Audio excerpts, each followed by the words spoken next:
How you doing? Good looking. Good morning, homie. How are you been? You know. Your big man's 40 years old today. Yeah. I'll start talking about that. You don't worry about that. Oh, yeah. Good morning, Canada. Good morning, REC Nation. Good morning. Let us know, as always, where are you coming in from? Where are you signing in from today? We got Ottawa. Ken, big shout out to you. You've been giving us support every single Saturday morning. Stouffville, what's up? Amanda Martin, I hope everything is well, girl. We had a great conversation this past week. I know you'll be speaking with Simos shortly this week again. You're going to get both of us. That might be scary. But I'm glad that we got to talk. We're going to start building out that portfolio for you. I know. Exactly, Amanda. We're going to give it a couple of more minutes as people sign on here. Simos, we just hit just over 100. Here we go. I think you got the controls to go live on YouTube, but if you think that might start a little kerfuffle, maybe we won't. Hey, Jas, do you read my email about, you might need to come back and say that, Ken. If you did send me an email, do me a favor. If I didn't reply back, I apologize. Just resend it to jazz@reccanada.com. Shout out to Peter. What up, Scott?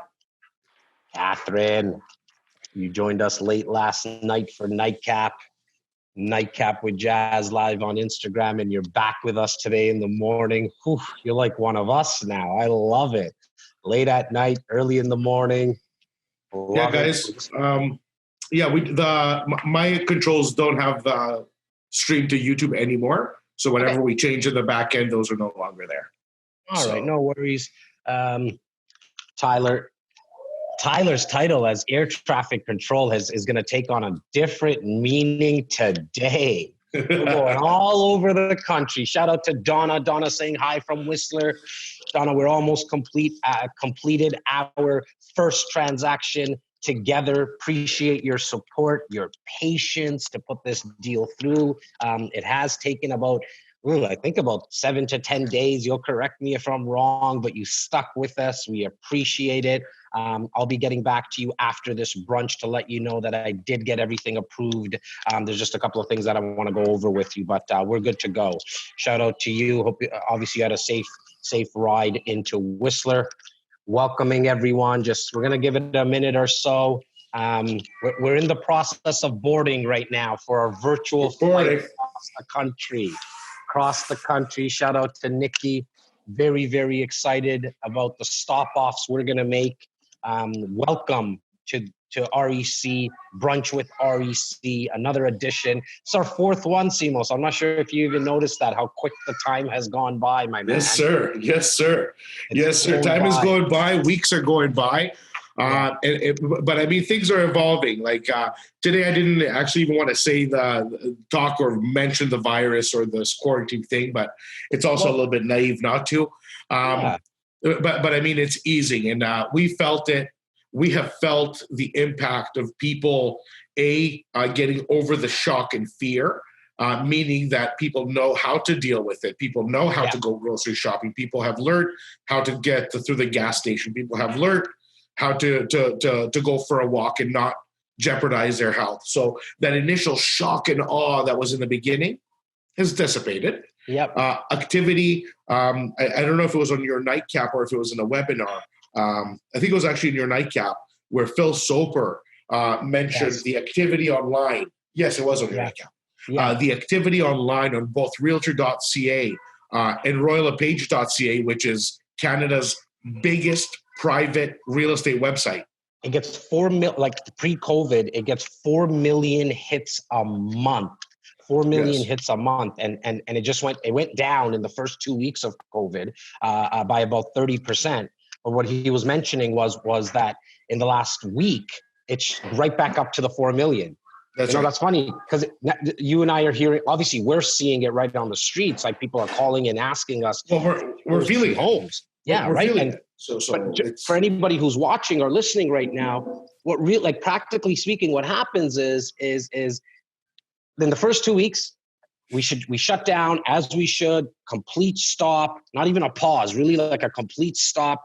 And then the conversation started to happen this past week, obviously in people's homes, like, hey, honey, let's go take a look at a bigger home. Let's go take a look at possibly downsizing. Let's take a look at an investment opportunity. And so that's why both Simos and I and the rest of the REC team, shout out to Tyler, as well as Bobby Pume, Laura Stewart, as well as the media squad. As always, this could not be possible without you guys and our 25 realtors.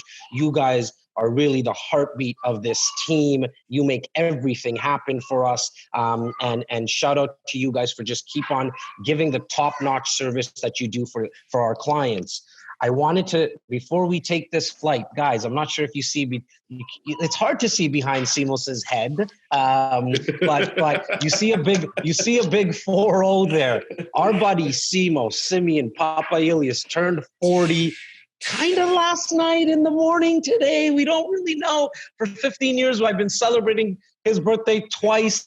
I want everyone here that's taking this flight with us across the country. Let's give Simos a huge shout out for his birthday, my man. I again want to say happy birthday to you. I hope you had an amazing night last night, because I know you celebrate kind of both days. You were like 11:58 to 12:02 or something when it all kind of happened. What is that, my man? What are we looking at? So my wife and my kids. This is a picture of me when I was 5 years old. Gabriel's age, 4 years old, and this is from my daycare. And they put Star of the Week in the newspaper. It's a small town in Alberta, so every week they used to put a Star of the Week in the newspaper. So it says Simos Papailias, and they asked me, what do you enjoy? Like, what do you want to be when you grow up? Whatever. I just said that I love tacos. So Simos loves tacos, and I was wearing a Hulk shirt, but in honor to tacos, my wife actually went and brought Mexico to my home yesterday, and she's preparing a tremendous Mexican day. Awesome. I'm not talking Old El Paso. It's gonna get real over here. So she put what is this called? A sombrero. What is it called? Poncho. Yeah, she put a poncho over the Hulk, or I think her brother, the graphic artist, did this. I love it. Anyways. My man. Guys, give Simos the love. It's his birthday. It's the big 40. 40 is the new 30, as we like to say. And I know Simos. Yes, I had hair. Yeah, you did. Exactly. I know. I always like to say that this is on purpose. I'm not losing hair. I like to have my hair short. But you on the other end, that's all lost hair, my man. That's all lost hair. So guys, today we're going to be taking a flight right across the country. We're going to be joined by some amazing investment savvy realtors right across the country. We're going to be joined by Tony Miller from Ottawa. We're going to be joined by Helen in Montreal. Then we're going to go to London to stop off and see our friend there, Justin Konikow. And then we're going to go over to the West. We're going to go see Warren in Edmonton. And then we're going to cap off our flight for the day with Kelly Fry in beautiful British Columbia. But before we go there, why don't we talk and touch a little bit about our neck of the woods, our backyard, where all my investments are, where I think majority of, if not all, your investments are, Simos, but more importantly, the thousands of clients that we've helped in the last 15 years, 90% of their portfolio consists of pre-construction condos, resale condos, multiplexes, duplexes, triplexes, right up to anything with about 25 doors right here in the Greater Toronto area. Yeah. Let's talk a little bit about kind of, the current state as well as what our forecast is. And we make jokes about you having the crystal ball behind you. No, and I do. And I no longer joke about it. I now carry it with me at all times. Yeah, exactly. So right. But nobody really knows what's going to happen. But we're starting to see some market indicators that we've been watching for 15 years starting to play out. So really currently in the market right now, it's safe to say that we're still in a seller's market.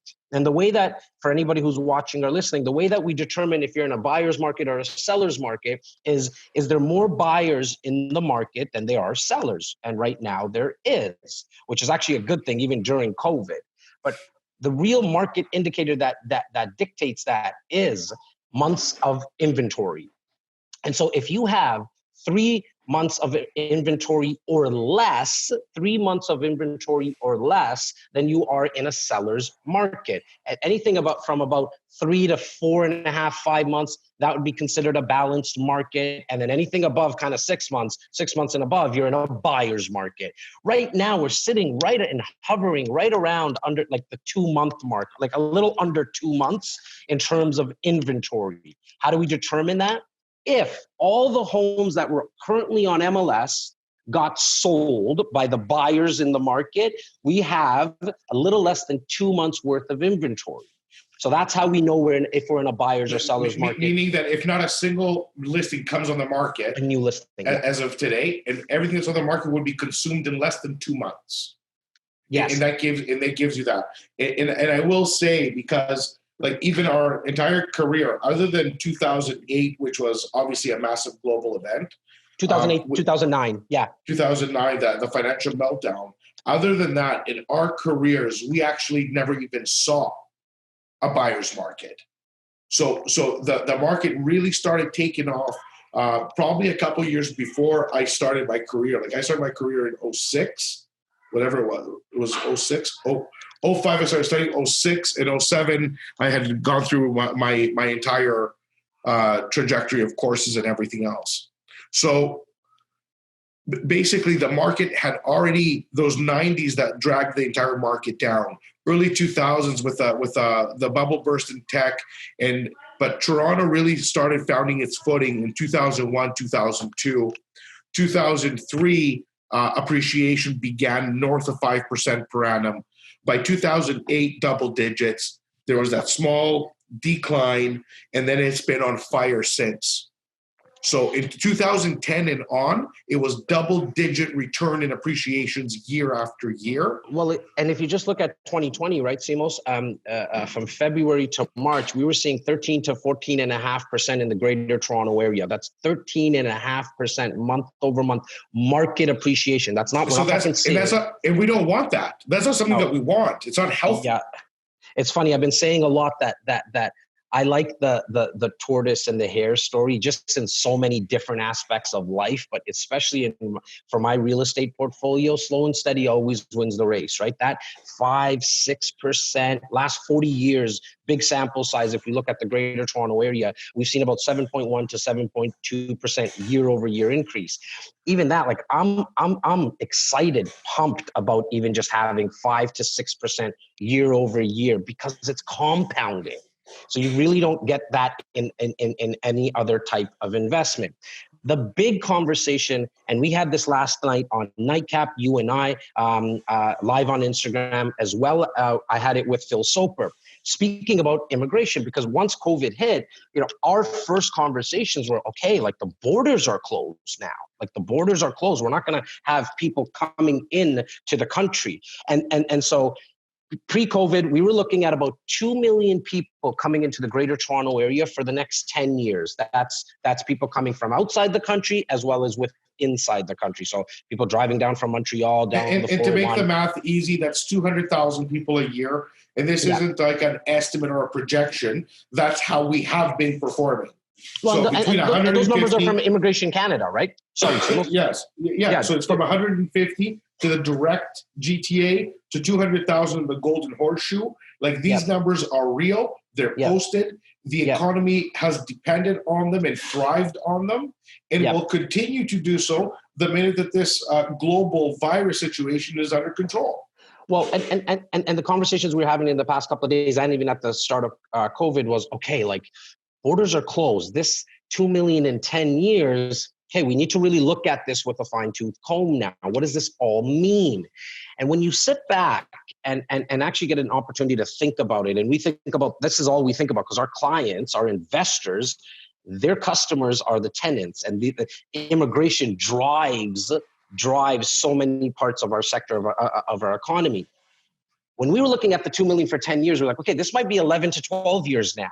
But now sitting back, I think it's safe to say, and call this obviously it's my opinion, and I know, Simos, you and I kind of share the similar opinions when it comes to this, is that I have a feeling that the world is looking at Canada and saying, wow, did you guys ever take care of your people? At Sure. the end of the day, you like the government right now that's in power or not. I mean, this is by no means ever a political conversation, but they acted quite quickly. They acted actually probably as quickly as we've ever seen. They learned from 2009. They could have acted a little quick, a little faster at that time. But here they came out with benefits like coming out of, we're going to end up paying for this after. But at the end of the day, I think everyone can agree here. Lives were saved. Lives were saved. And outside the world, once again, people are going to look and say, that place, Canada, they take care of their people. You can walk into the hospital and you have a broken leg and it's going to be taken care of. They're not going to ask you for insurance right away. Like, you know what I mean? Like, so there's so much more to that, where I actually believe now that 2 million people, it's going to be closer to 9 years and maybe even 8.5 years, because there's going to be that many more people wanting to come into the country. What happens now when you look at supply and demand, we need, as Simos mentioned, 200,000 a year. And maybe Simos, you'll know the exact figure on this. For 200,000, we need about 50,000 households in the Greater Toronto Area. 50,000 households we need every single year. I think the best year we did what, Simos? 40? 27,000 new, like we're talking, so it depends if you're talking Toronto or GTA. But, GTA. I want to stick with GTA. Sure. So you need far more than 50. So I've referenced RBC's report a few times. Overall, as of November 2019, housing study, there was no COVID, there was no nothing. There was a market, and it was right before I started picking up mad steam again. Thank you, Caroline. It was right before we picked up picking up mad steam. 50% is where we lied. So we needed purpose-built rental. We needed new homes. We need so much. We need further density and densification in Toronto, and we're only delivering 50% of the demand. Call it $27,000, $40,000. It doesn't matter the number. What matters is that we're not even delivering half of what we need. Interestingly enough, there has been a surge of rental stock in the downtown core of the city. I got the question yesterday in my inbox. Yeah. I've been trying, the client goes, I've been trying to rent my unit for 2.5 months, and it's not renting, and prices are coming down in Toronto. So I said, and you call me after 2.5 months to tell me that you've been trying, what have you been doing? You know, like I've done Kijiji, I've done whatever we teach. He's done all those things. And I said, so what's been happening? He goes, well, I can't show it. I said, okay. Can't show it because of COVID, yeah. Because of COVID. So I said, COVID's been around for a month. What happened the month and a half before then? Well, twiddly-dee, twiddly-doo. The bottom line is this. COVID has an impact. The market has not changed. Students are running back home to Ottawa, to Newfoundland, to Alberta, to BC, to wherever they're coming from. Is there going to be a glitch in the marketplace? For everybody who's wondering, how is this impacting? There's a few things for Toronto specifically, and I really want to move on to Montreal because we have a lot of coverage to do. So I'm gonna kind of try to end the market update for Toronto this way. Nothing has changed in Toronto from a tech sector, from market dynamics, from demand. Is there a blip in the matrix right now? The answer is yes, a big one. This blip is called COVID. This blip is called social distancing. The market has stalled. Businesses are not open. Every single service person in the city, every waiter, every dishwasher, every cook, every person who works in retail has had to pack their bags and go home. So they haven't been working. They cannot afford to not work for 2 weeks. These aren't people who are wealthy, who are sitting on a bank of money. These are people who live paycheck to paycheck. This is your everyday Torontonian. This is your everyday person. They got creamed. By the time the benefits came, by the time this, that, the other, there is going to be a glut of inventory for 2-3 months till it's absorbed and life is back to normal. If we should be so lucky to have schools reopen for September, I'm talking universities, I'm talking the whole, if the system opens up for September, guys, this is going to be back to business. If there's a further small delay, so be it. But we're talking about real estate here. We're not talking about lollipops and chocolate bars. Like, this is a long-term investment, centrally located in the best part of the world, in the best country on the planet. So that's what.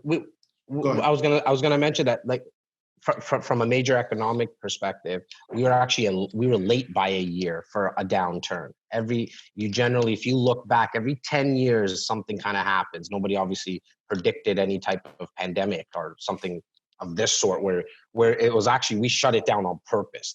The government decided to put everybody on pause. And the nice thing is now we're starting to hear reopening, first phase, second phase, third phase. But every 10 years, we always see a slight little blip. It actually is what's supposed to happen is happening as we speak from an economic perspective. You have the dip every 10 years and then you go back. So real estate goes up and down, upwards. You just need to hold on to it. It's if you sell your real estate, in our opinion, that's where you have the possibility of losing. Because you're cashing out. It's very safe to say that REC Canada is very confident, in fact, that immigration is going to be strong in the Greater Toronto Area. It's kind of the place that, where we don't manufacture anything here, right? And so it's really service-based. The jobs are going to still be here. In fact, people's jobs are waiting at their office. They just happen to be, the computers are shut down right now. And so overall, we feel that the Greater Toronto market is still very, very healthy, but it's on pause right now for another month or so. Oh, I think I just got a poll that came in here. Are you in favor of the 3-phase opening plan in Ontario? Guys, Bobby Pume, our Director of Operations, is obviously taking care of our polls right now. Make sure that you get your answers in there. You'll see some things that are around the real estate market, but then there's just some questions that we just like to get to know people. And so take your time, make sure you answer those polls. Where's our first stop off? Simos, who are we bringing on this plane with us first? We're going straight to Montreal to one of my peoples, Miss Eleni Arkivos. Eleni has been a broker for a long time. She represents Montreal well. You had to say it with the Greek accent, eh? You had to say it with the Greek accent. I said Eleni first, trying to be a complete Anglo, but it's Eleni. So what I'll do is let me just see if Eleni is here. She is here. We just unmute her. Unmute. Hold on. Let me see here. More. I like to call her Helen. Ask to start the video. Helen. Okay. All right. We have an Eleni coming on. Yes, Elenitsa. Kalimera. Kalimera. Tikanis. Welcome. I don't know what you guys are. I don't know what you guys are saying. It all sounds Greek to me, anyways. But how are you? Geez. How are you? How are you doing? How are you doing? I'm good. You guys can call me Helen for the Canadians. Eleni is the real Greek name. But guys, doing good. Everybody in the REC Nation, let's give Helen a big kind of shout out. Let's give her a warm welcome. You'll see some messages coming in, and keep your questions, if you don't mind, in the Q&A section, and we will get to your questions. We had somebody say, "What a beautiful name." So, how are you holding up through COVID? All right. You know what? We're surviving, but I don't know if you guys have heard that in Quebec, as usual, we're very unique and we like to be different. I don't know if you guys know, but we are still sort of in a lockdown here, right? We can only show properties for clients who are going to move in before July 31st. These are being called priority transactions. Smart. Yeah, smart. But so I'm home. Working from home. I'm lucky that I also sell new construction like you guys, and just had a meeting a week ago with the developers, and they're actually offering 5% discounts to our close-knit clients. That's incredible. Good for you. So that's actually sort of a positive. It's limited time offer, but of course they're still getting sales from international buyers, believe it or not. And how's that being received by your clients? Have you spoke to your clients where they're looking for deals? Have you how are your investors reacting to when they see deals like this? Are they questioning it like, oh, is it because they feel the market and the prices are going to come down? Or are they like, okay, let's go shopping because like the real estate's on sale? How are they responding? It's a mixed feeling. I have a few clients who've actually lost their jobs at Air Canada. I just found out this past week. So they had bought condos with me, and they're sort of like, do we keep going? A few of my friends too, of Air Canada, I guess it's just happened this week that they all got their letters. So that's kind of bad news. Then I have the other ones that are, they're in a good position. And I think this is where from an investment point, if you're in a good position and you have your finances in order, those people are telling me, let's go. I'm picking up 2, I'm picking up 3. I just closed on a 12 door in Sherbrooke. So those are the people that are like, wow. Helen, I'm looking for deals now. I want deals.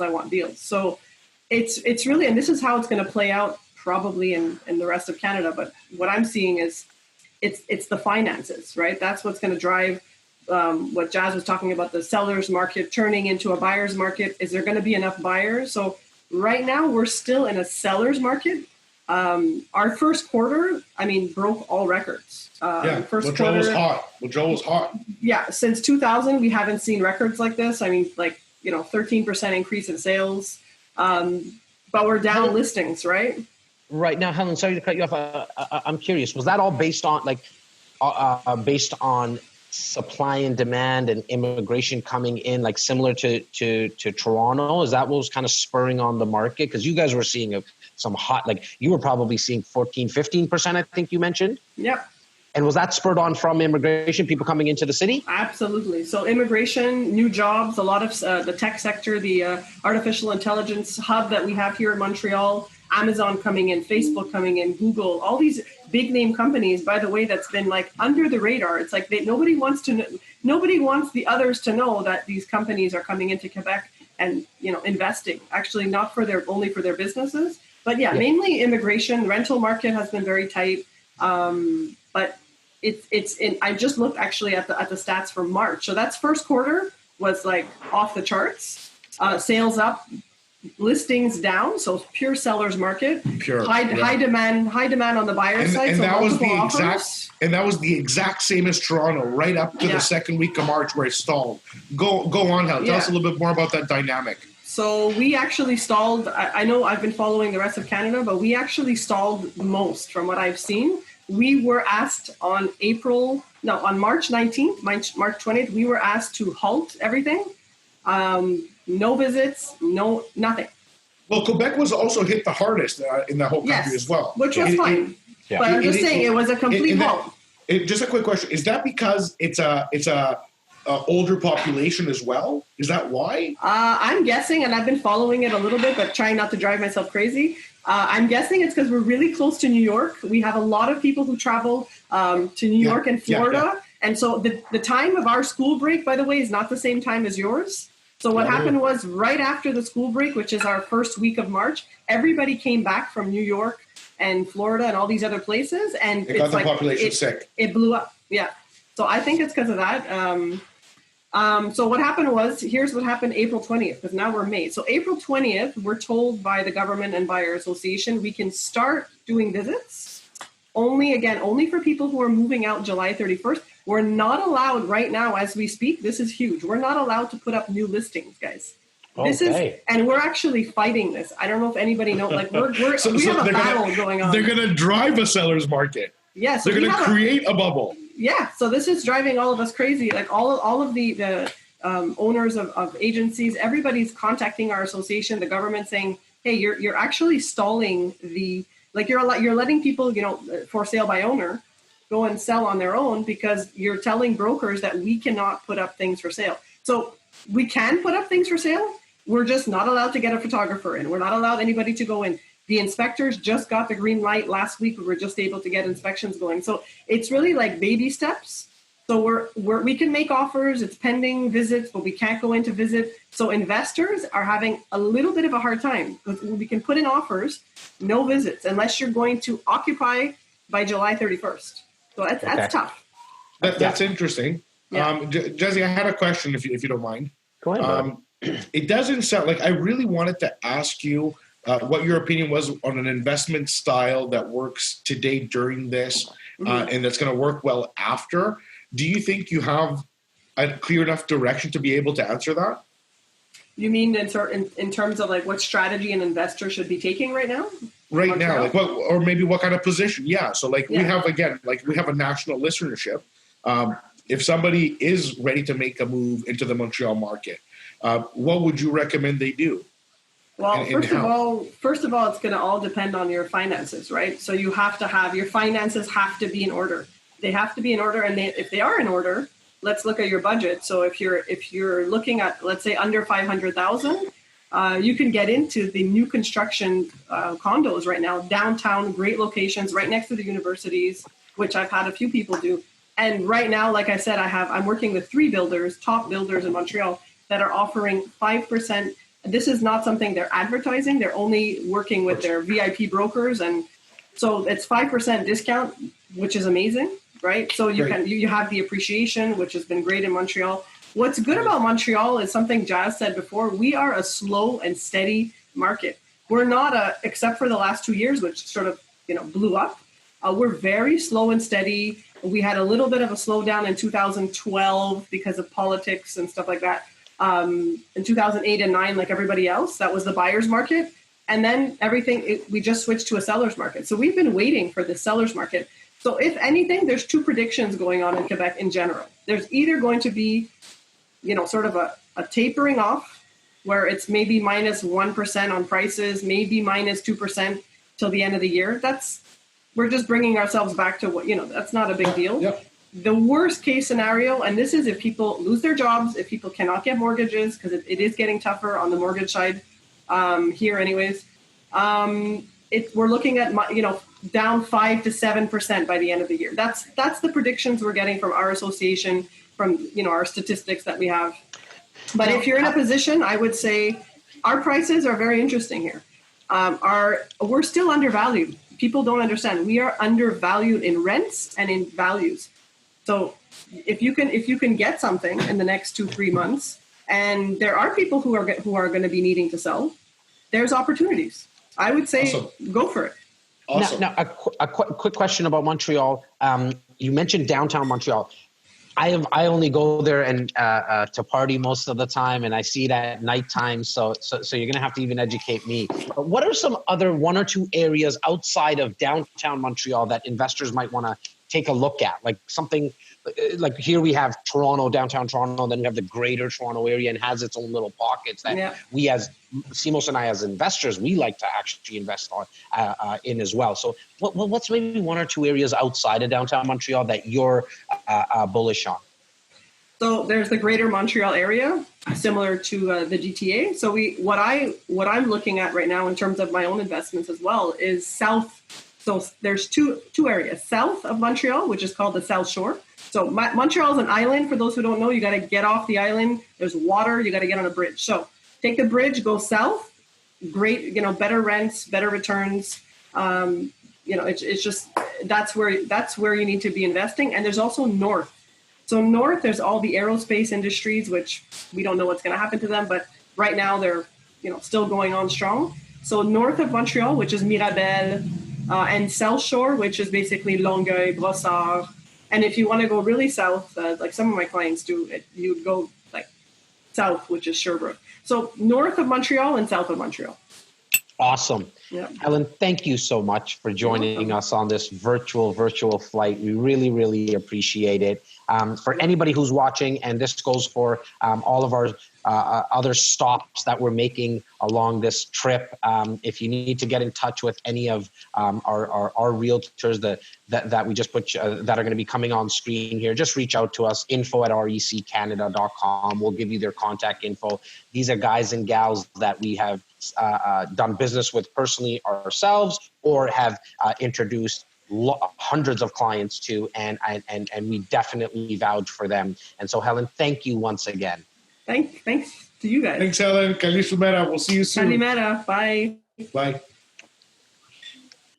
All right. Where are we heading over to next, my man? Is everybody ready for a little Ottawa? I think we got Mr. Ottawa himself coming on. I'm in the mood for some shawarma, so maybe we should head over to Ottawa. Why, they make some good shawarma in Ottawa? Supposedly they make the best shawarma in Ottawa. maybe Tony, unmute him, buddy. Let's unmute him. But maybe Tony can tell us. Tony, do you guys have the best shawarma in the country or what? Yeah, the primo shawarma in Ottawa. Why your Lebanese people are better than our Lebanese people? I don't understand. I've never tried Toronto shawarma, so I can't compare both, right? So next time I'm in Toronto, you guys can take me to a shawarma place and I can let you know. Well, look, there's going to be a fight breaking out here soon virtually because Helen's like, there's no way that Ottawa has better shawarma than Montreal. So listen, I love Eleni. She knows that. She knows I love, I love Montreal. I love Helen. But no, we're going to have to disagree on that one. By the way, Simos, is that a 90 behind you or is that a 40? No, it's a 90. It's a 90. Okay. I just tacked on 50. Might as well. Okay, guys. Honestly, being 40, it is hitting me in waves. I really don't care because it's a day after. It doesn't matter. But every time I think about it, I really can't believe I'm 40. I'm not 30 anymore. It's over. Now you're 40. My kids are like, you're old. Yeah, dude, I'm old. We were speaking about it last night on Nightcap that it seems like it was yesterday, 1999, going into the millennial. Going into 2000 and everything's got Y2K and all that kind of stuff. It feels like that was yesterday. But at that time, you were 20 years old. No offense, but you were a young punk. Yeah. You know what I mean? You were 20 years old, right? And so that's moved quickly. Mr. Ottawa himself, Tony Miller, sir. We've been connected for a very, very long time. You've helped a lot of our clients. You're our go-to guy when it comes to Ottawa. Someone gives us a call and it's like, stop asking us about Ottawa right now. We need to get you in touch with Tony. Right. He's like the guy when it comes to specifically investment real estate, because it's different, right? I think we can all agree that realtors, there's 100,000, I believe, in the country, and not everyone is cut from the same cloth, right? Some are better at helping someone to buy their first home. Some are better at selling a home, selling a condo. But when it comes to investment real estate, it's just a different beast. It truly, truly is. No knock on anyone else's business model. No. But when it comes to investments, you need to know numbers. You need to know ROIs and cash on cash and cap rates and where's a good place to invest. What is a tenant looking for? And so right. I'm so proud to have everyone that we have on today because everyone's cut from that cloth, right? Yeah. You deal with lots of investors. Go ahead, Tony. Yeah. And it goes back to you guys for, who you surround yourselves with, I think, right? Because I'm looking at the list of speakers there, and wow, it's amazing. So you guys bring on some really talented people, but you're also right when it comes to the when you're working with an investor realtor, I think investor realtors also have to be able to explain, you mentioned the prices, the rental rates and all these numbers, IRR and return on investment.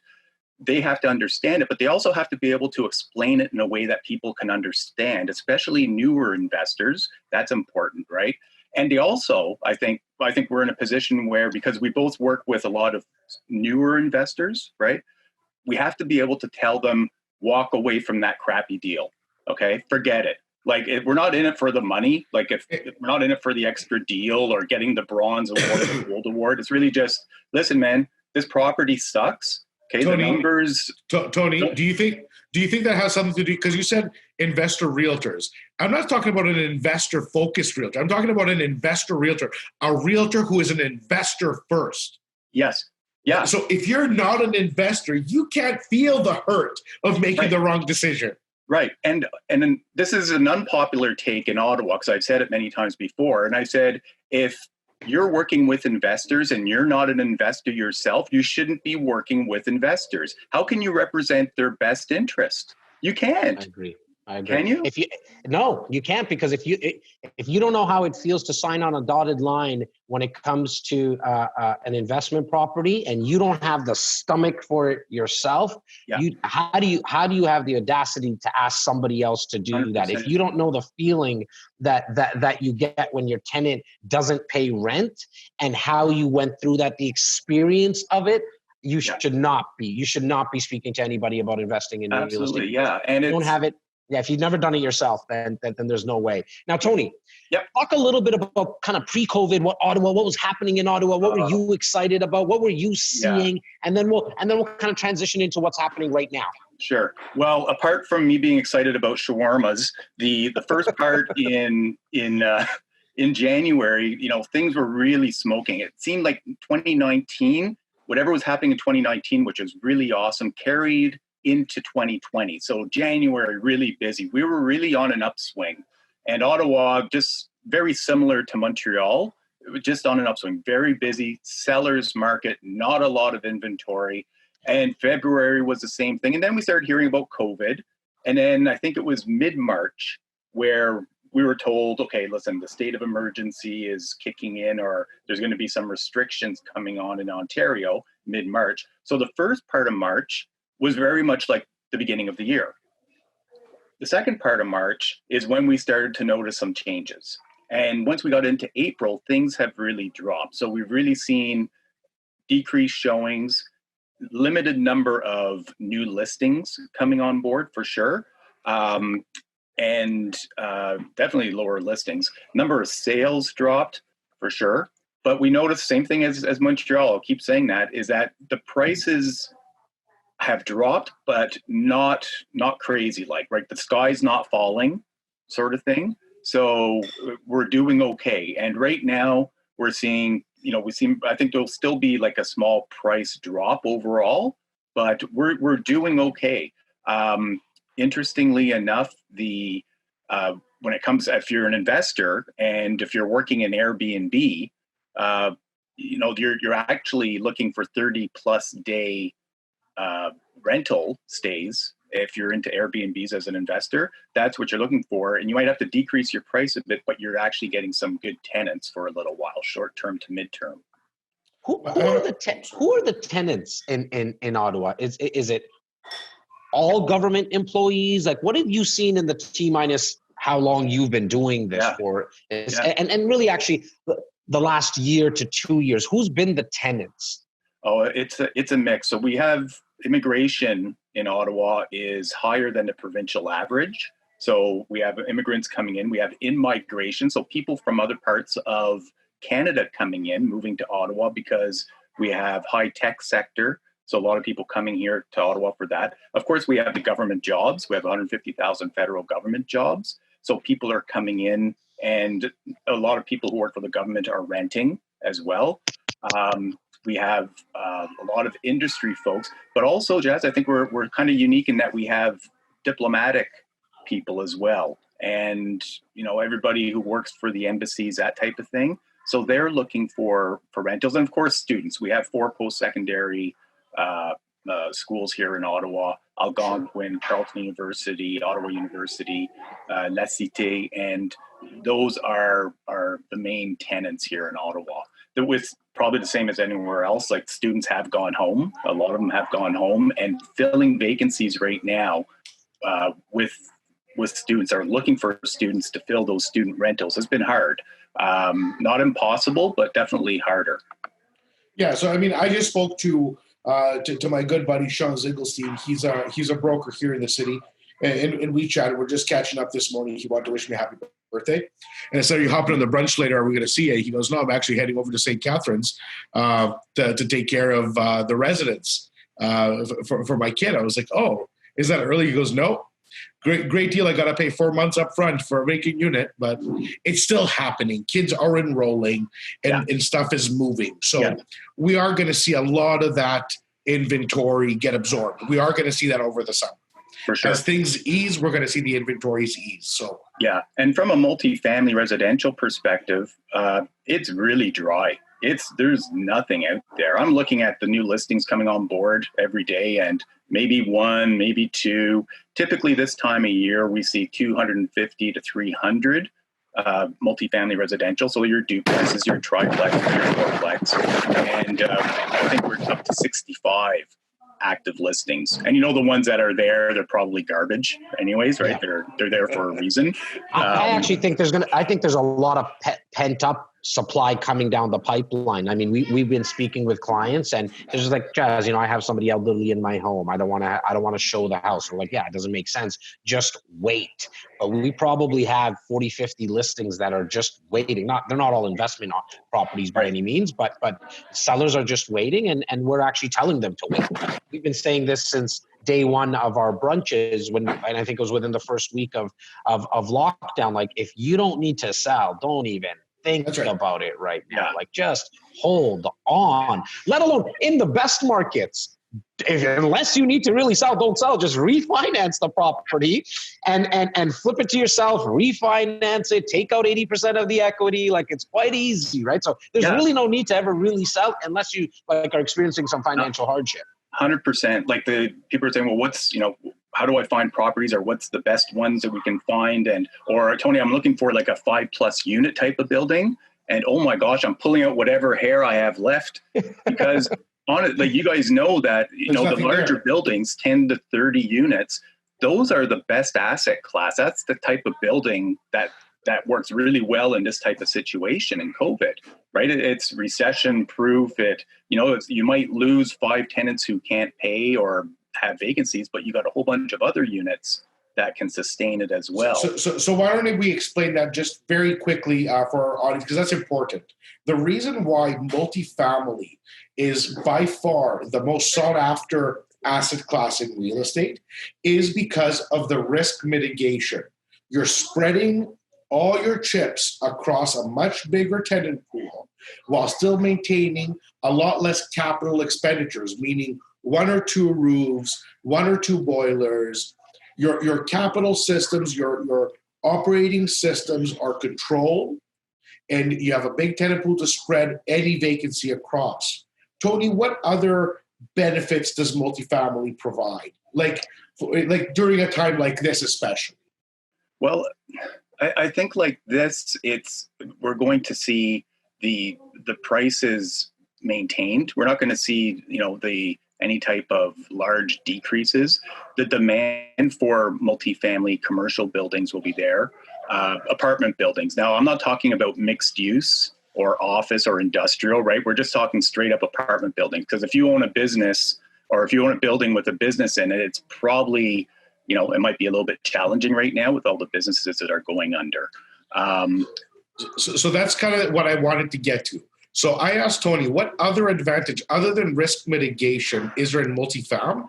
And that is the fact that the price does not get affected in a downturn because the tenancies are still there and the asset is protected because of that reason.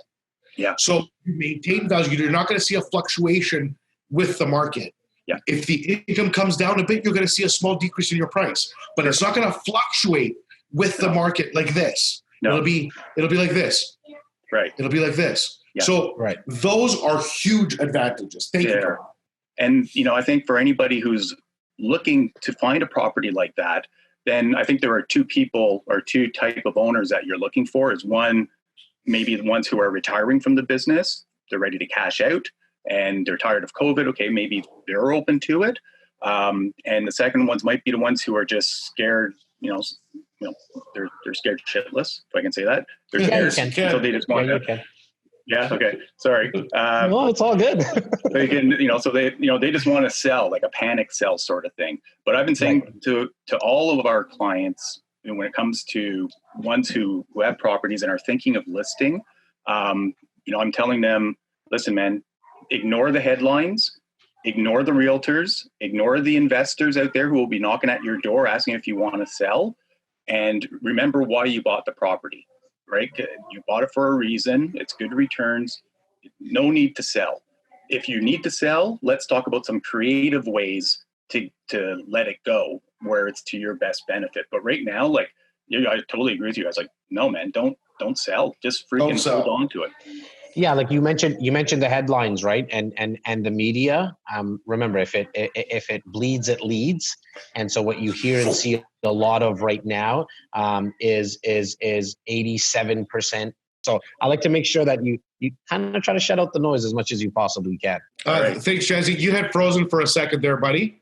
But we're just getting Tony to put up his chart. He wanted to share a chart with our audience. For sure, man. Go ahead. Do you guys see it? Yep. Okay, cool. So this is his Ottawa historical sold prices with major events. So I just wanted to show historically what has happened in Ottawa with,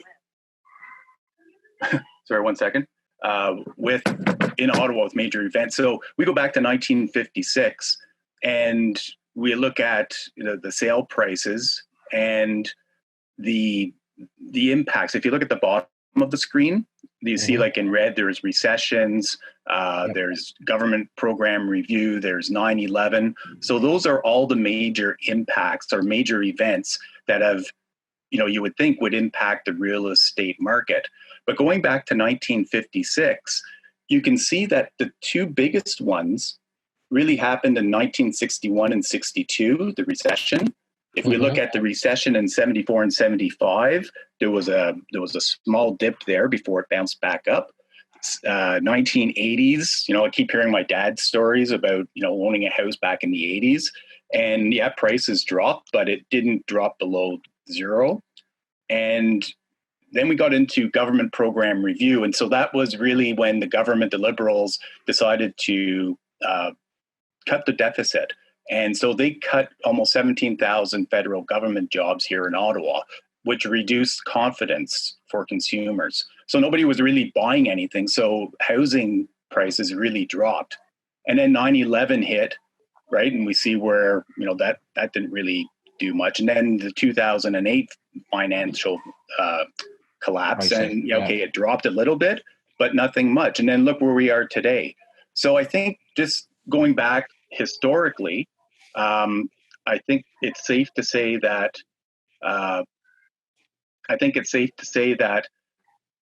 based on years past, that Ottawa is going to do well with COVID, right? You don't have to panic. Look at us historically and the reasons why we've done well, why we've been buffered so much from previous events is because of the 150,000 federal government jobs, the high-tech sector, the immigration, the transit, all the economic fundamentals are there, right? So we've just been buffered. It doesn't mean that we don't hurt here in Ottawa, because there's a lot of people who are hurting. We just don't feel it as much as other parts of the country. So Ottawa's in pretty good shape, and I think we're going to do okay moving forward.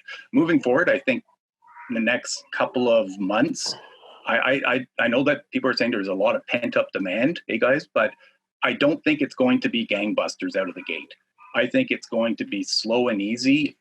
The only time buyers are going to come out, I believe, is after they have enough confidence that they have their jobs, that there's some stability happening, then they'll come out to buy. Until they see that, they might be hesitant, they might hold off. So things will start getting better in terms of sales. But I think it's going to be slow going. It's going to take at least a year, I think, just for everybody to feel, okay, I'm confident, I'm ready to go buy. I have some money for a shawarma, so I'll go out and buy that. And, So Tony, a guy calls me tomorrow morning, says, I'm really thinking about making a move in Ottawa.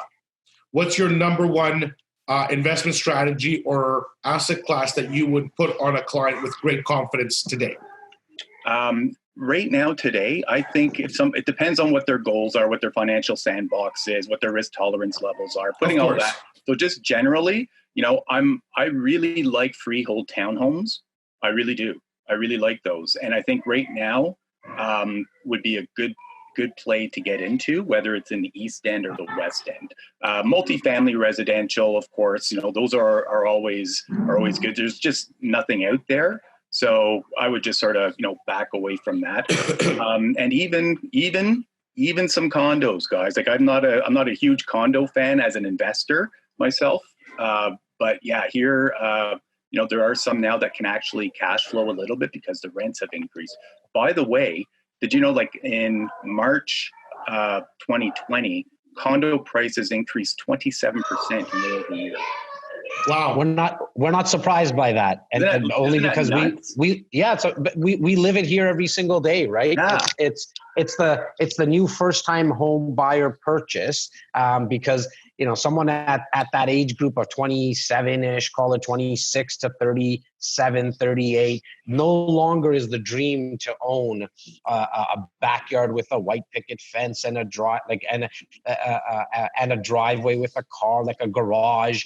It's all about lifestyle, and majority of the time condos are built in urban areas, and that's where people's jobs are, and you can walk to work, you can take transit to work, and you no longer need the 2,500, 2,000 square foot home, you're okay with 450, 500 square feet, less to clean, less to handle, no maintenance involved. Then it's funny because someone like Simos loves all the maintenance around the house, and someone like myself, I can't stand it. I don't even want to do anything with it, right? Yeah. Do you think that will change though, guys? Do you think like one of the trends that we'll see is that because of COVID and because we're all, you know, we don't want to be close to other people in fear of connecting or contracting a virus, that the trend will be that, screw it, I don't want to live in a 600 square foot condo. I want to go buy a suburban home out there, and I want to go in country, acreage, get away from people. Do you think we'll see more of that? I think, like, I mean, that might be taken into consideration from some people, but by some people, sorry. But when they actually look at the cost of a home, even going a little further out into like the greater Toronto area here for us, A, B, then the fact that you got to drive an hour and a half to get into work with traffic, lifestyle, I believe, and this is just me, that lifestyle is going to trump the concern of living close to people, because we're going to figure that out. We're going to figure that out. I think there's going to be a much bigger play on taking care of your own immune system. I think people are going to sit back, and hopefully everyone around us, but what I'm hearing and seeing is, how do I actually protect myself from catching any virus? Forget COVID, because there's probably schmovid coming around the corner for all we know, right? Yes, so how can we protect ourselves internally? And it really comes in with what you're putting in your mouth half the time, right? And so if you can protect yourself from that perspective. Yeah, and it's also No, go ahead, Tony. I was just going to say, like, health-wise, it's important, like protecting yourself, but also financial health, right? I think we're discovering that a lot of people, you know, really don't have their finances in order, or they don't have enough, you know, in reserve to be able to survive. That could be investors. It could be just everyday people, right? They don't have that whole, you know, what happens if, you know, things worked out, if you know, if we lose income and we don't have enough saved up, you know, having cash flow is important, and access to cash is important. Like, I think, putting aside people who lost their jobs, and obviously I feel for them, and we all do, but in overall, I mean, if you look at the numbers, 85% of people are still employed. I mean, our unemployment last time I checked is at 15%. But I think this is a great reset button for everyone. It's just from a financial perspective. And a wake-up call. Jazzy, it's a wake-up call. Yeah, right? Like, and now you realize, do you really need that pair of Michael Jordan shoes for $500? Yeah. Do you really need that car at $700 payment when you can get away with one at $300? Like, you know what I mean? That reset button, I think we needed it in society, and like you guys are calling it a wake-up call, and it's that. I think people are going to start to realize, like, we can downsize. You no longer need to keep up with the Joneses, or you know, we say it in Brampton. You no longer needing to keep up with the Sings anymore. Like, my cousin bought a 3,000 square foot home. I need to buy a 3,100 square foot home. That's no longer, I think, and I hope people start to realize you can be in a 500 square foot home and having a kick-ass lifestyle, right? Yeah. And it's exciting. You know, I think, like, you know, I know it's a difficult time for many, but at the same time, I'm feeling some excitement about moving forward, because it's like you say, it's a refresh. It's a way to put on those goggles and have a different view of what can be done for the future. And the future, to me, is exciting. So I'm looking forward to it. Tony, we love you. We have Justin Warren and Kelly waiting. We appreciate your time. Thank you so much. We will be in touch. As I probably froze. No. Look at the poll. I don't know if you can see it. Where can you find the best shawarma? I love it. Let's get that poll going. Perfect. Guys, give us the answers.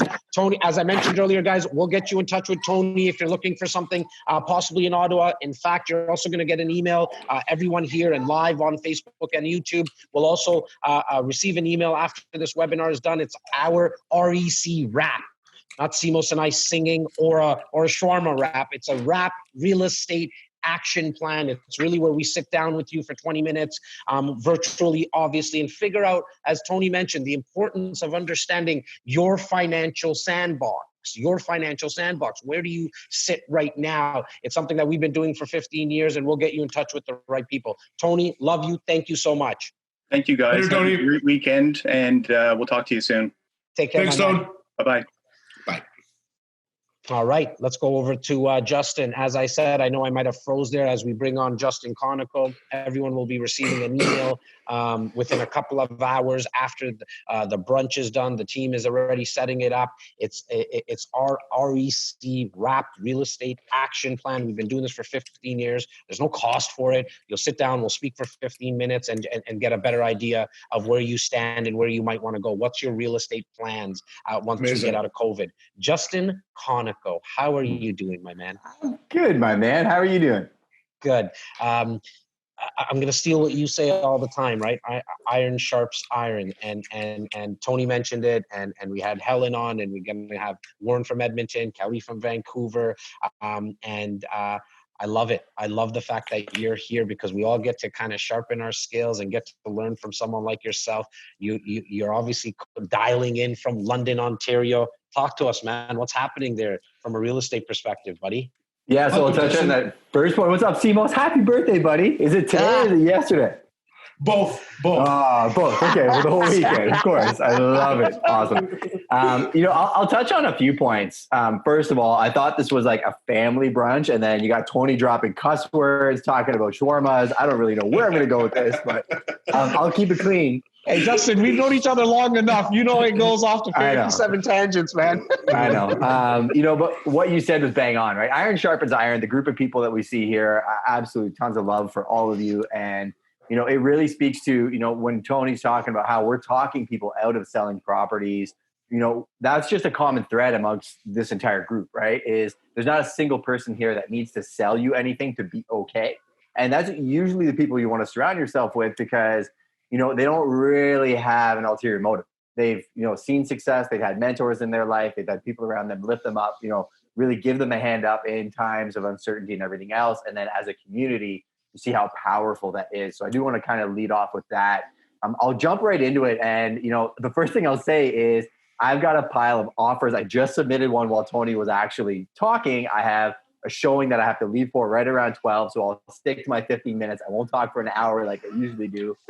And I've got 2 more this afternoon. And, when I talk about showings and things happening, we've just adapted to how things are being done today. So I will be wearing a mask. Everything will be sanitized. The lockbox sanitized in. I sent COVID disclosure documents and indemnifications to everybody going into the property. Like we consulted with lawyers, other experts like you guys at Heddle and other people that we're all friends with. Okay, so how do we navigate these waters? And that's right. To be quite frank with you, business has gotten better.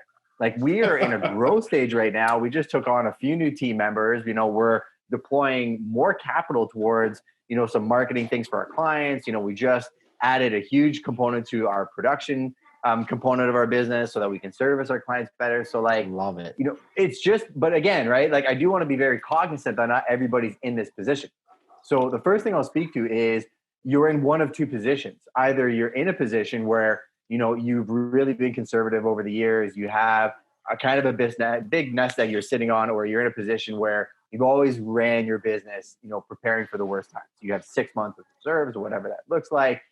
And you're able to support your people through these times, right? And that's not saying that if you're not in that position, you're a bad business owner or anything. It's just sometimes it's the business that leads you to be in that position. Like we've had talks about how well we want to keep our teams, going and really support them versus just saying, hey guys, sorry, you're laid off, and eat it as business owners so that we have that loyalty and that community coming out of it because it's going to be a lot stronger. But I also have clients that are in the restaurant industry that have to board up their shop. They have to get the reduction. They have to lay people off. And, I'm doing everything I can to support those people and, understand that there's two sides of the coin, right? And, go from an investment perspective and it's the exact same thing. So, we've been preaching for years about running your numbers correctly, working with the team and make sure the property makes sense, make sure the asset makes sense and do those deals.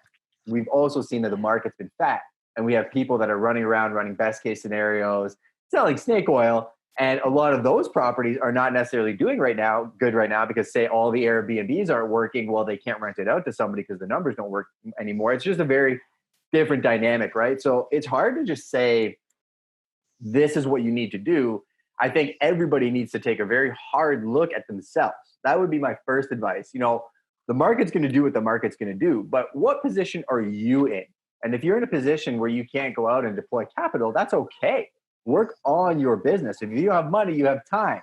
So get around people that are in that position, find out how they got there and kind of trend and track towards that. Justin, Justin, really quickly to cut you up. When you said work on your business, you might be sitting there and say, well, I don't own a business. I don't own a restaurant. I don't own a real estate company.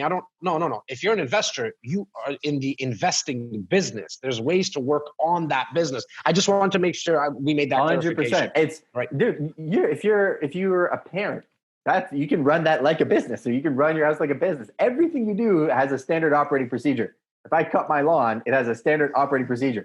I put my shoes on, I go outside, I put gas in the lawnmower, I start the lawn. Like I can document that process and say, okay, where can I find efficiencies, right? So do the same thing with your investing business. Like, how do you find property?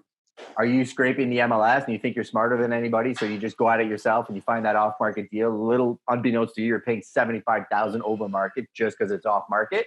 Or, are there different ways to do it more efficiently or leverage other people or other extra time? So again, like, I got a question for you, buddy. What is above and beyond the fundamentals, above and beyond all the things that we tell people every day to do? And I know how much common ground we have. I know how you feel about your clients and your group and your investors. What is the climate? What does London feel like right now? Are people like, I'm feeling in Toronto that people there's a coming back. That's exactly it, right? So what you said at the beginning, I was thinking the exact same thing. I'm sorry to cut you off, but just in the interest of time. No. Yeah, it's the same thing. That confidence is back. So people are coming.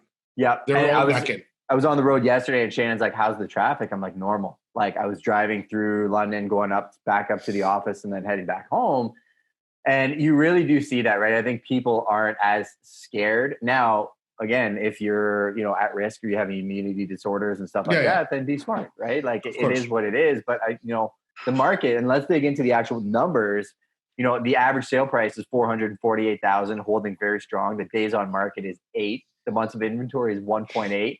So just to burst the bubble for everybody out there, the amount of conversations I've had with people saying like, oh man, like, there's going to be so many fire sale deals, all these people that are just over leveraged. I'm like, it's just not happening. Like, if you want to wait for that, you can wait a year and then the market's going to go up 10%.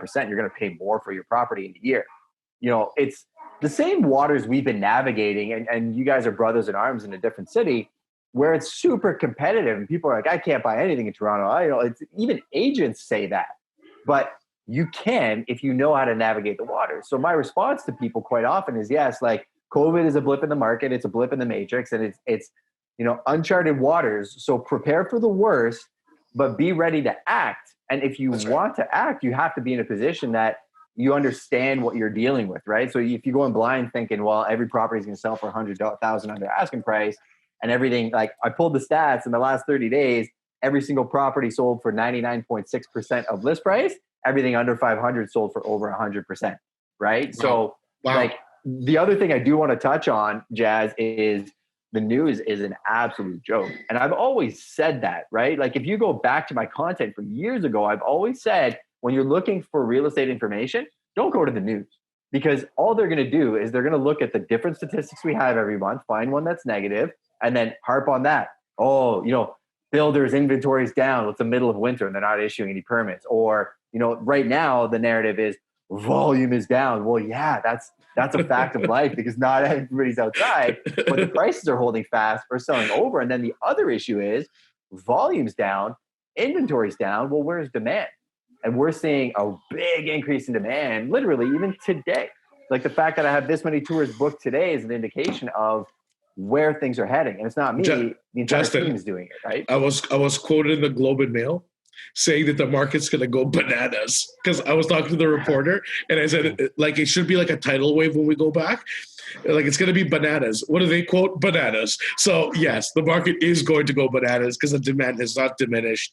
The ability to purchase and move freely has. So this little blip is going to be something very interesting to look back on, man. Thank you so much. Yeah. And really quickly, Justin, I just want you to give us one strategy that works really well in London That could be pre-COVID now, whatever you kind of see. So a new investor comes up, because as we do this real estate action plan with all of our clients that are going to receive the email after this brunch, there's a section there that they can choose that say areas that they're considering, and people are going to put London and Ottawa and Vancouver and Edmonton and Montreal, and we're going to make the connections for everyone. But I want to know, as myself and Simos are going to be speaking with everyone and doing these coffees and this real estate action plan, what's the strategy that works well in London, man? So I'll break it down into a few pieces, like tangible products. So obviously condos, like Tony said, London's like 5 years behind everybody else. So our price points for condos are still in like the, mid to high 2s and 3s. And these are units that are going to be worth 450 to 550 one day. The second thing I'd say is multifamily, buying, renovating, refinancing, and just holding them works well, very competitive. You have to know how to navigate those waters. London, St. Thomas has actually got some opportunity, but has less months of inventory than even London. The large multifamily buildings don't exist, right? You still can find those properties, and Uncle Jimmy the Greek that's had it for 40 years, if you can get to him off market, it's great. You can actually get a deal done if you know how to get creative about it. But I think I do. Yeah. Here is my brunch. This is spanakopita. I know. I used to make it at the deli. So if Uncle Jimmy the Greek needs to be bribed, this is how you do it. That guy does exist. I thought it was just a restaurant in the food courts in the malls, Jimmy the Greek. So he actually, this guy exists. I wasn't sure about that. All right. He does. I was going to say the last thing is really, don't get emotional and trust your team, right? Like I said, we've all been navigating these waters, very competitive markets where things are selling 100 over asking price, and still managing to make good buys on properties that have been listed for 6 months that nobody else could look at from the angle that our team would look at it with. So, dial in, sharpen that sword, do stuff like this, get dialed into the actual facts and statistics. And I do want to add a little caveat that, we're not the types of people or agents to just say the market's great, everything's going to be amazing. Like, this is just what we're seeing. We're saying get prepared for the worst, but this is what's actually happening today. So awesome. Justin, thank you so much for your time. I know you have a busy day. Good luck and success on everything that you have on your plate today. And we'll obviously touch soon. We'll touch base very soon, my man. Good luck to your investors, buddy. I hope they get what they need. You guys are doing good work, man. Take care. Thanks, brother. Kick ass. Bye.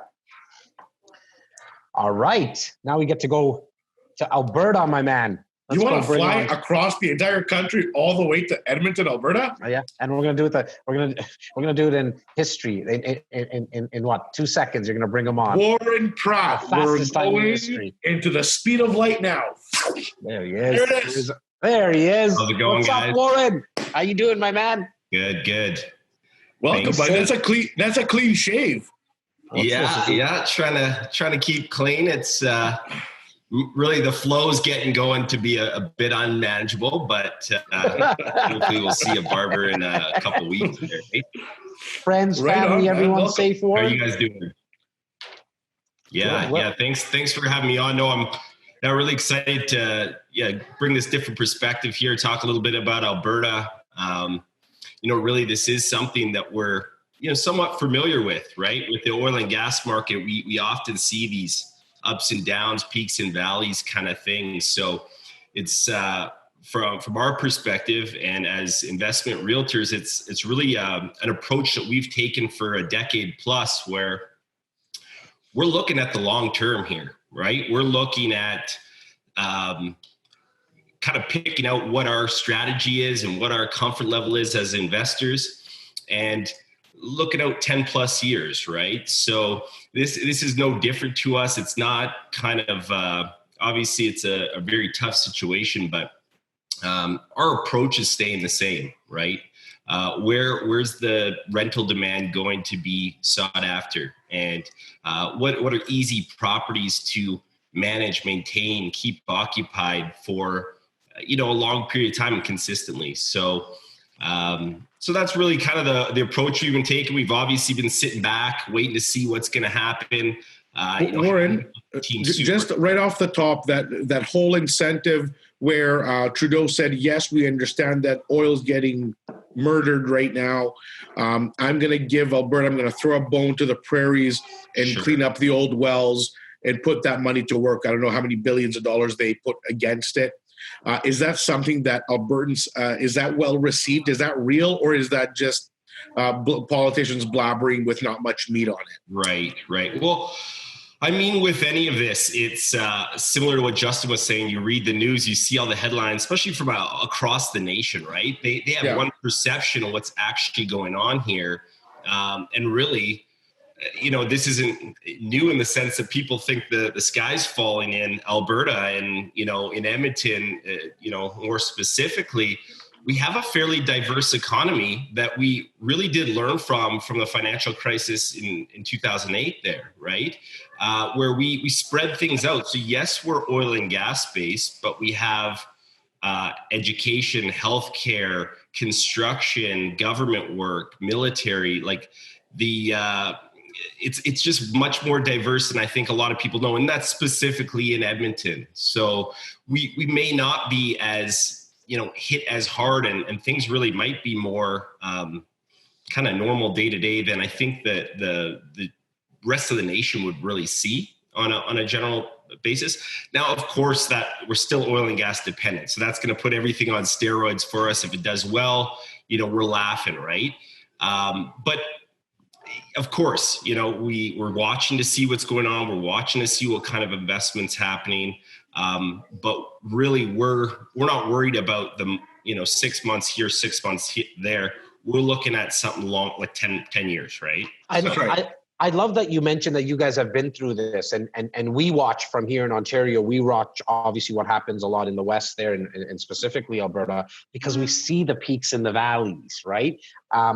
What have you learned? Is it just a mindset thing? Think for like long term in 10 years, or like maybe you can also speak, Warren, about what actually happens when you in the past. What's happened in those valleys to values? Right. Yeah. So I'm going to speak to Edmonton specifically. And actually what we're seeing is a lot of those smaller markets and people often work in a smaller community of Alberta for oil and gas projects and that type of thing. We're seeing a lot of people move back to a major city, 1 million plus people in Edmonton, right? That stability aspect. But overall, we've had kind of a flat market. We haven't had huge appreciation over the last several years, even longer kind of thing. So we've been poised and ready for some growth. There's still a lot of development going on. There's still a lot of, the large developers and whatnot from out east in Toronto really making plays out here, right? And have been for several years, have a foothold here now. So there's... I was personally supposed to fly out to look at those condos, a company here in Melbourne that we work with very in huge tandem with. They work with a developer that just built your arena in the condos above it. Sure. The Oilers arena. Yeah. So we were supposed to come and look at those. And I was like, well, I'm just gonna we're Toronto. We're gonna leave the Edmonton property for the Edmonton experts. But like, there's some big things happening in Edmonton, some exciting things happening in Edmonton.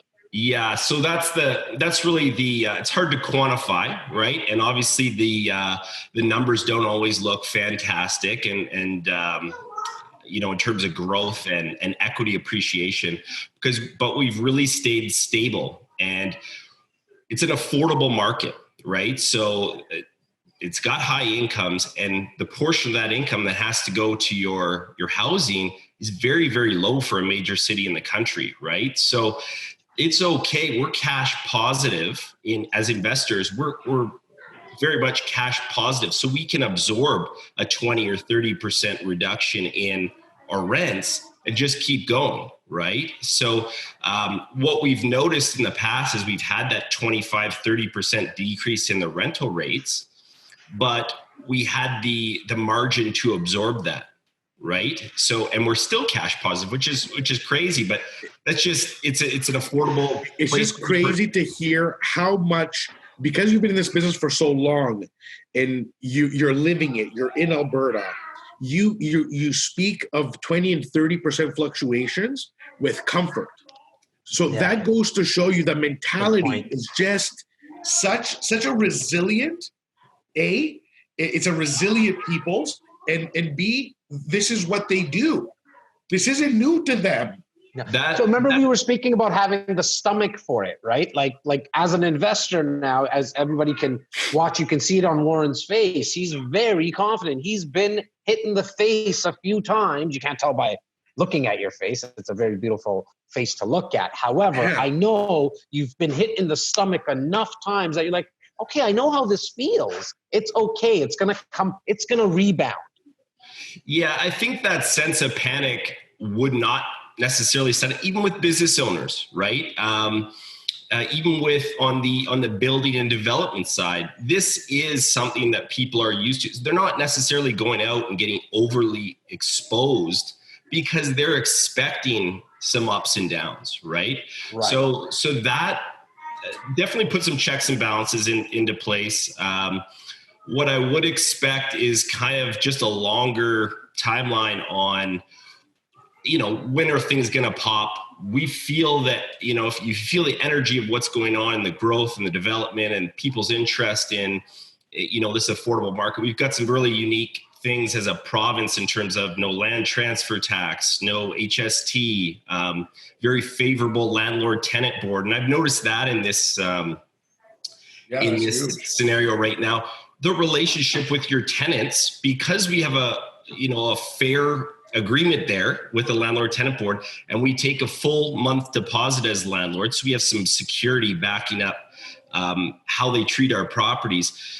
That relationship between landlord and tenant is a pretty good one. It's a pretty fair relationship. So right now we're collecting our rent. We're fully paid up. We are re-renting and releasing places. I've checked in with our property managers, hundreds of doors.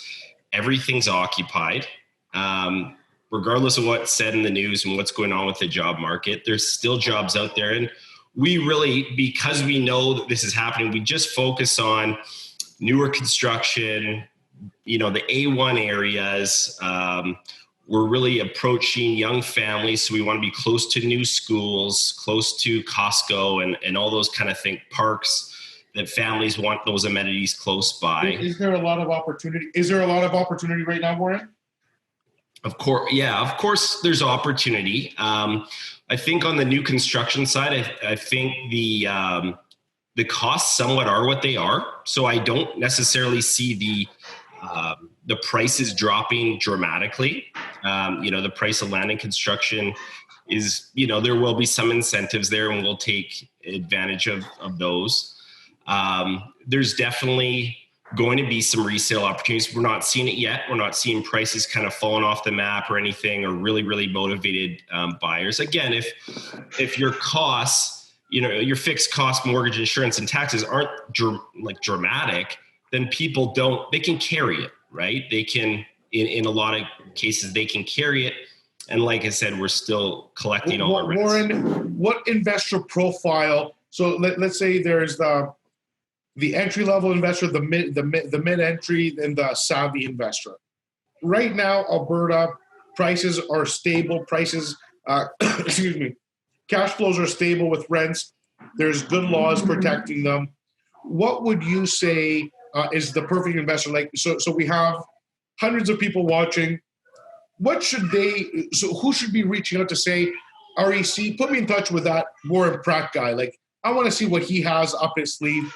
What guys are you looking for? Guys who are looking for cash flow, guys who are looking for stability, guys who are in what price range? Yeah, for sure. I'll stop here. Yeah, it's cash flow. It's a cash flow market. So we have hundreds of clients across the country. So we're very used to dealing with people from Toronto or Vancouver that they've got exposure to those markets, right? And especially from an equity standpoint. But they want to take some of those profits and reinvest them for cash flow, just to stabilize and round out their portfolio. It doesn't have to be all in Alberta. It doesn't have to be all in Ontario or BC. It just provides some of that stability because we're getting, 6 or 7% cash on cash return, no problem, even with our rents being 25% lower than what, we've seen them at the peak, right? So our entry point's about 400,000, even for brand new construction, a 1,500 square foot, 3-bedroom unit with a side entrance, and a full legal basement suite in it as well. So you're in that 400, 450 range as a starting price point. We've got 6 plexes up kind of in that 1.2, 1.3 range. That's awesome. Brand new construction. So 6 doors, brand new construction, landscaping, appliances, everything's really all turnkey. Yeah. So the product, your bang for your buck is just excellent, right? So if you want. And are those properties currently available? Like there might be 1 or 2, 3 that somebody can pick up. We do have some available. Yeah, okay. we do have some available. So good to know, because we're going to be speaking to a lot of people, close to probably a little over 100, 150 people in the next week to 2 weeks doing our real estate action plan. These questions are going to come up. Myself and Simos are going to want to help people diversify, and someone like yourself can bring that to the table. So I'm personally interested to hear a little bit more about that 6-plex. So a 6-plex at 1.2, is the developer looking at putting rental guarantees in place? Is there such things like that happening there? Absolutely, that's something that can be done. I'll tell you right now, even last week, we had a client from Calgary purchase a 6-plex. So like I said, they're 3-bedroom, 2.5 bath, really high-end finishings, a double detached garage, and then a side entrance, a 601 bedroom main floor or basement suite as well. And then so three 3-bedrooms and 3 1-bedrooms. Though they all rented out prior to possession. For that whole building was $10,000 in gross rent per month. And in this environment, in this COVID environment, we've rented out several of these 1-year leases to excellent families, excellent tenant profile. And even in this environment, they're renting out before possession. So it's, you can't get better than that. It's really at stable. So I'm very interested. I would love to. So what I'll say is I'll make sure that my team creates, it has all our information on here. And I know for a fact, for sure, between myself and our audience, we're going to have, we're going to reach out to you. Yeah. And we're going to ask you to provide us with the details of pro formas, and we're going to do some deals. I like that. I like markets for cash flow, and I believe in the resiliency of Alberta because I already own assets there. So we'll be in touch on that. For sure. And our team spent this time, the last two months here, really just gearing up. We know how these properties perform. It's something we've been doing for the last, 10 years, but 2 to 3 years, we slightly adjust our product type as prices change and whatnot. But we've been doing this. So we really just been gearing up with inventory and kind of getting those bulk deals, getting the properties lined up from single doors to 6 and 8 units up to 20 plus million multifamily options as well. But it's all the same principles: good tenants, good areas, newer construction, easy to rent out, stable in a up and down a market. So awesome. I'm happy to help you guys out wherever any questions. We'll get the information for all of that, and then we'll make sure that we pass that along to everyone. I love what you said, that you guys adapt and you pivot depending on the economics, because in real estate, as investors, we know the best deals are the ones that you create yourself. You can't sit and wait on MLS, and you got to go out and do it. You obviously just spoke about a couple that you guys and your team have been able to create. And I mean, we know out of experience, the best deals in real estate are always the ones that you create. 80% of what we do or more is all off market, private. Yeah. Same here. So, Same here. That's how the business goes. Thank you so much for your time, my man. We want to make sure that we get the plane landed in the right cities at the right time. Appreciate you guys having me. Amazing to have you on. Thank you so much. Thanks so much, guys. Take care. For your patience, for waiting as well. We'll be in touch. Take care, dude. We'll be in touch, bro. See you guys. Bye. All right, Simos. We got one more stop to make, my man. I want to give a big shout out to Kelly Fry for holding on, and she got on really early, as they're 3 hours behind us in the East Coast, obviously. Kelly, thank you so much for joining us on Brunch with REC today. How you doing? I'm doing great, and I really appreciate the opportunity to be here today with you guys. And as an investor first, just like we spoke about before, I think this has been awesome just to know what's going on in the rest of the country. And I hope that, the innovation that we've experienced during COVID continues, and that you guys continue to do this kind of thing on an ongoing basis. Definitely. You don't need to give an excuse for Simos and I to get in front of people and talk. It's something that we like to do. It's a reason Welcome, why Kelly. it's a reason why I started Nightcap at night, just to have a drink with somebody, just so I can talk to somebody. My wife is bored of hearing my voice on a regular basis. So again, thank you. Kelly, talk to us. What's happening in beautiful British Columbia? Okay, excellent. Well, first I wanted to put into context for you guys that I was born and raised in Montreal. I speak French. And coming from Montreal with a certain type of real estate market, it took me a lot of years to really understand the Vancouver market. I often say it defies logic. Parents of mine and friends of mine here, my parents' house in Montreal is maybe worth $400,000. They paid $20,000 to $40,000 for it. Here in Vancouver, anyone whose parents bought a home is worth, $2 million.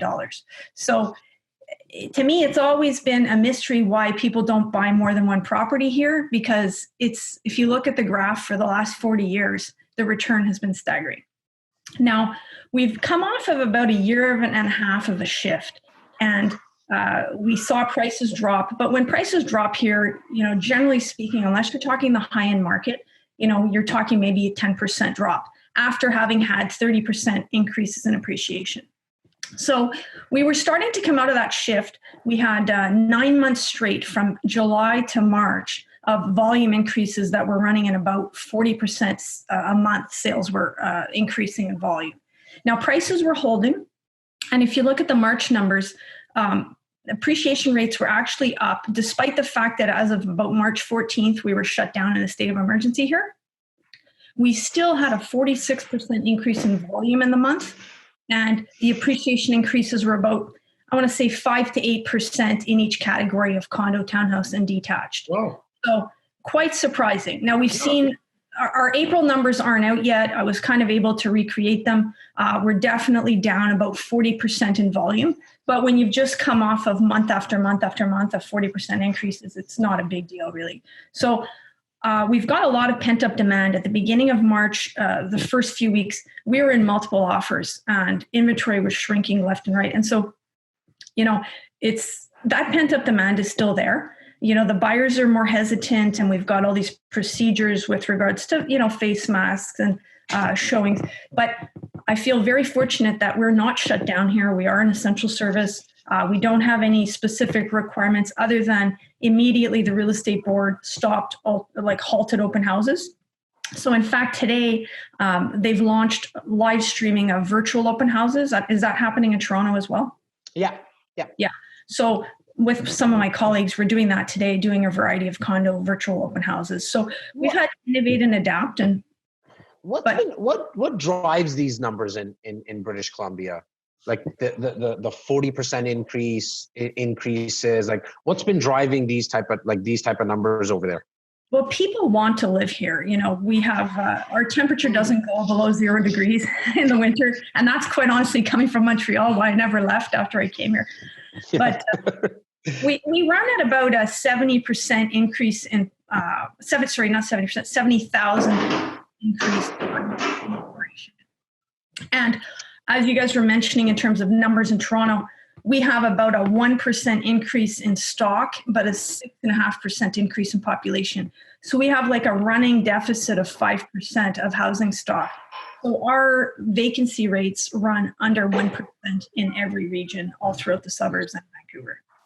And is it a lot of condos that people, like investors that you deal with? Are they purchasing condos? And if so, is it new construction, resale, both?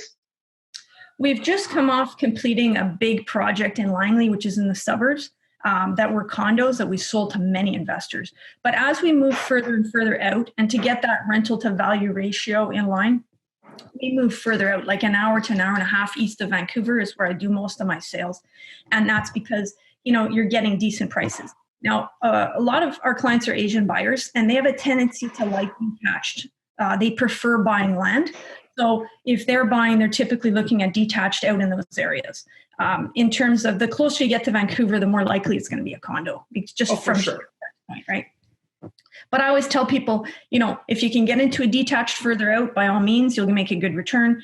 But if you can get into a townhouse, get into a townhouse, and failing that, get into a condo, but get into something, because get in the way of the money. Now, sometimes in Toronto, what we find tough is if you purchase a detached and it just has one door, doesn't have a basement apartment, the rental income doesn't cover the expenses on that detached. Is that similar in British Columbia? Yeah, I mean, we're always looking at suited houses. It's very popular here for everybody to have a basement suite. Quite often people have 2 suites. We've got coach homes behind the houses where the suite is above the garage. So that's just part of the culture here that, without a doubt, you've got to have 2 or 3 suites to make it work. And what kind of, what do you expect in terms of forecast? And I'm not sure if Simos lent you his crystal ball yet, virtually some way, somehow. Give it over to her. Come on, pass it over. Good job. What's your forecast for British Columbia? Like, what do you think are the numbers might be looking like once we kind of come out of this COVID time? Call it September time, just for argument's sake. Well, I'm telling especially investors right now, interest rates are ridiculously low. Supply is low. If you wait too long, you're going to miss the opportune time right now. There's fear in the market. Be greedy when others are fearful, and fearful when others are greedy. So, get over your hesitation and just look at the reality of it. I know prices are going to hold. I have no doubt. Will they rise? I suspect yes. By the end of the year, they will definitely rise. Maybe it might only be 5 or 6 or 8%, but I think that we'll see increases in prices. What is a good strategy to deploy in that Vancouver and that is it the Tri or 4 cities that are surrounding it?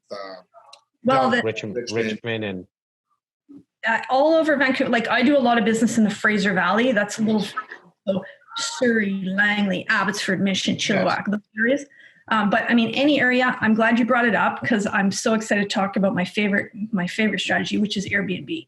So I'm personally running 4 Airbnbs. I'm about to launch my 5th one this weekend. Awesome. Good for you. Despite the beginning of COVID, where we had mass cancellations from foreign people and from even other parts of Canada, I found myself with full occupancy for the whole month of March and April in all 4. And I had lots of people self-quarantining, self-isolating. I had people that were between rentals or sold their place, and the demand is definitely there. The name of the game is to undercut the hotels and provide, professional photos and, nice services for people. And it's so easy to make that. So Kelly, you met Bobby when out, because Vancouver was the last trip I made before COVID. We were there for the mastery. Yes. Yeah, that's right.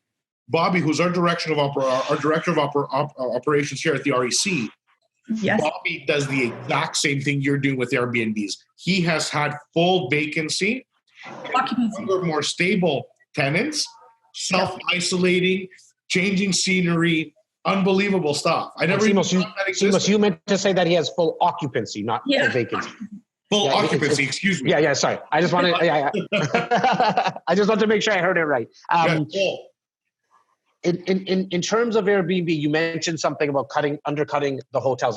I don't know if there's like a rule of thumb. Is it 10% less, 20% less? Because there might be somebody listening that could take that tip home with them. Yeah, I mean, it's just knowing, like going on Expedia and knowing what they're charging for your under it. You've got the cleaning fee that they don't have and a few other fees. But,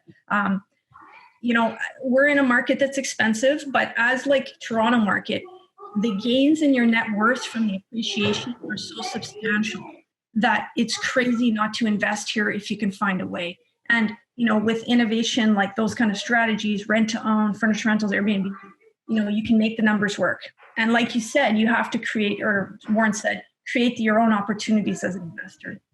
Right. Kelly, sorry. No, let's go, buddy. Go. Are you able, so if a client tells me, I was always thinking about Vancouver, and I tell them, I know somebody who can put together Airbnbs. Are you able to put these together for clients? Yes.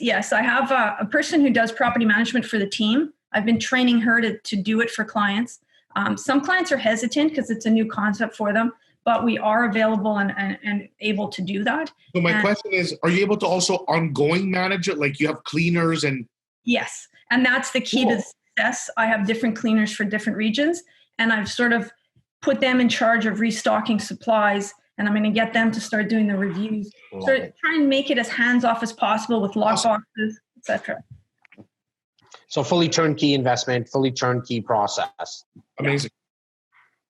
Kelly, thank you so much for joining us today from beautiful British Columbia. Shout out to your team. I see some messages coming on. I think some of your team members are on as well. Thank you for you all joining us as well.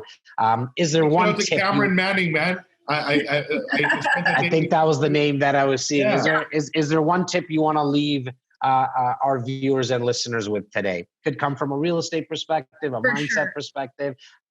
I think, I heard a number of years ago from the Real Estate Investment Network that only 4% of Canadians only 1% of Canadians own more than one property, and only 4% of Canadians own more than one property, and only 1% of Canadians own more than 3 properties. Okay. And that has always stuck with me. If you think that, it's uncommon what you're doing, it is uncommon, and it's a small network of people that are doing it. But, ironically, the people that retire wealthy, there's 5% of them. So I think it's the real estate investors that retire wealthy. And it's just such a simple plan. And don't be bogged down by the noise right now. Just look at the numbers and look at the interest rates and look at the facts. Like Justin's numbers were unbelievable in London. So take action now while others are afraid, and you won't regret it. You'll look like a genius in a few years. Look, I think 90% of wealthy people are real estate investors. That's just a proven fact. They own some type of real estate. In fact, a lot of them necessarily don't even own where they live. So, there's that school of thought as well, right? Just buy real estate and rent it out. It works, guys. It does work for sure. Kelly, thank you so much for your time again. Thank you guys for doing this for all of us. Amazing seeing you again, Kelly. My regards to Cameron and the team. You guys take care. I love visiting your city, and I love seeing you. Come back again for sure. We will, no doubt. Okay. No doubt. Take care. Bye. All right, Simos, we did pretty well on time. For everyone that is still with us right now, you will be receiving an email in the next couple of hours. It will be subject Inside REC -RAP Real Estate Action Plan. This is something that myself, Simos, and the rest of our team have been doing for 15 years. So for the last month, what I've done personally is sat down with my lawyer, my real estate lawyer, my corporate lawyer, as well as my accountant. I've actually given Simos my portfolio to kind of take a look at, just to get a set of second eyes, because we have some time. And so we thought it would be a good idea to offer a coffee with myself and Simos and the rest of our team. It's about 15, 20 minutes. You're going to get an email and an opportunity to click a link and an image where we're going to actually sit down for 15, 20 minutes and do what we call like a portfolio analysis, real estate action plan. And here will help you diversify. Possibly if you already own properties, maybe we can help you diversify and put you in touch with one of the realtors that we had on today. And we have realtors right across the country that we couldn't obviously get everyone on today. Or if it's your first property, it's really the best time to sit down and, as Tony mentioned, kind of get an understanding of your financial sandbox. It's something that we've been doing for 15 years. Thousands of investors have taken advantage of this. There's no cost for it. All you're going to do is click the link, fill out the information. Everything in that on that page is kept private and confidential. And then someone from our team will be in touch with you within the week. Just make sure you know if it's better to get in touch with you day, afternoon, or evening. It's our real estate action plan. Now is the time to take advantage of this, because we have a little bit of time to set up what we can possibly do once we get out, like fully get out of COVID time. As you also heard, there's still a lot of opportunities happening right across the country. You might be able to take advantage of one of them if you're financially sound. And we would love to even be another set of eyes for an opportunity that you're looking at with anyone. And so please take advantage of our real estate action plan. You're going to receive an email within the next couple of hours, and that's going to be a 15, 20-minute coffee to sit down with myself, Simos, or someone from the REC team, and we'll go through your financial analysis. Guys, you have anything to add, Simos? No, man, I think you did a great job with the coverage. I think all our guests today were top notch. I mean, I personally have a big interest. I want to talk to Warren some more. I love that confidence. When you have that much confidence, when your market fluctuates like that, I'm just interested in spending more time with a guy like Pronto. Like, how are you not only okay, like you're an investor, like he's a big investor. Like if nobody knows that, Warren's big. He slipped it in there. He said he had hundreds of doors. Like, yeah, that's him personally, guys. So like these guys are moving and shaking. So I want to have a call with him, and I think you covered really well. I mean, we're going to be putting out an email. If you guys want an intro or our opinion or whatever, man, like this is what we do. This is what we do.